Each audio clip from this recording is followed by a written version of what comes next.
All right, you guys, welcome back to another episode. So we've established in another video why it's important to have a soil test, why it's so crucial pretty much every year in the springtime to get out and take soil samples. Now for some of us, that's something that we maybe have not done in the past, or it's been a long time since we pulled one. So I want to talk a little bit about how to pull effective soil samples so that you can make sure you're getting accurate readings for your field, so that that soil test is representing exactly what we want to see. So there's two types of soil samples. There's a field average, which is taking the entire field and we're getting an average of what the ground looks like. And then there's field mapping. Now that tends to be a little bit more serious. That's where we go in and we break the field out into quadrants, typically every 2 acres. And every 2 acres we pull a test. For a field like this one here, we're gonna come in and we're gonna do a field average. Now this piece here is about 20 acres, so it's not huge. What I like to do is split up fields in sections of 20 to 30 acres. Mostly if there's a lot of elevation change, soil type change, those will affect a soil test more than anything. And the reason elevation change in a field affects things is because what tends to happen over the years is through erosion, through leaching and so on, a lot of your topsoil, your nutrients and such can be dragged down into the low points. And so the tops of your hills in your field are going to test a little bit differently than the bottoms.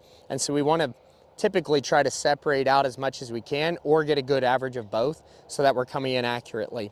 And so what I'm holding here in my hands is the best way to take a soil sample. It's called a soil probe. Essentially what this does is you shove this into the ground and it'll give you a nice core that we can use. Now, what we do is typically we'll want to go around the field and get 5 to 6 points from the field. Once again, trying to average out a location, elevation, soil type. So if we have a field that kind of gradually changes, make sure we get a good pull from everywhere. Then take these cores, mix them together in a 5-gallon bucket so that we get a good average. And that's what we'll pull from to actually send the soil test off to the lab to be analyzed. When it comes to soil sampling, it's best if you can soil sample under certain conditions. Now, most of the time we think, oh, it's, January, there's no snow on the ground.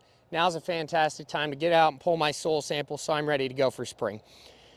One thing that I'll tell you that a lot of people won't tell you in the ag industry is that if you're soil sampling when your soil temperature is under 50 degrees, what you'll actually find is that your readings will come back much lower. This is simply due to soil activity. When soil temps are under 50 degrees and really under 60 degrees, what's happening in the ground is the microbial life and the microorganisms that are in the ground tend to be mostly dormant or moving very slowly. And that will impact phosphorus readings, it will impact calcium readings. And so in an effort to try to ensure that you're only applying as much as you need, I would highly recommend soil sampling when your temperatures in your ground get up above 50 degrees when possible. That means, at the end of the year or right when you're getting in there in the first year, it tends to make it a little bit more difficult, but it will give you a lot better reading. The other thing is you want to understand depth. And so not everybody's going to have a probe. You can get these, from most of your ag supply stores. You can even buy them on Amazon. These are great because you know exactly how deep you're going. Typically, you're wanting to soil sample anywhere from 4 to 8 inches, with 6 being the average of what we're looking to take. Now, you can do this with just a normal spade shovel. What I would suggest, though, is dig a 6 to 8 inch deep hole and then take a slice out of the side of that hole so that you get a nice profile. What we're really looking for is to have the full soil profile 6 to 8 inches deep so that we're not getting an overconcentration of topsoil or an overconcentration of subsoil. So get out there, get your soil samples pulled. This hopefully is a little bit helpful in understanding the best way to go about doing that and why it's so necessary.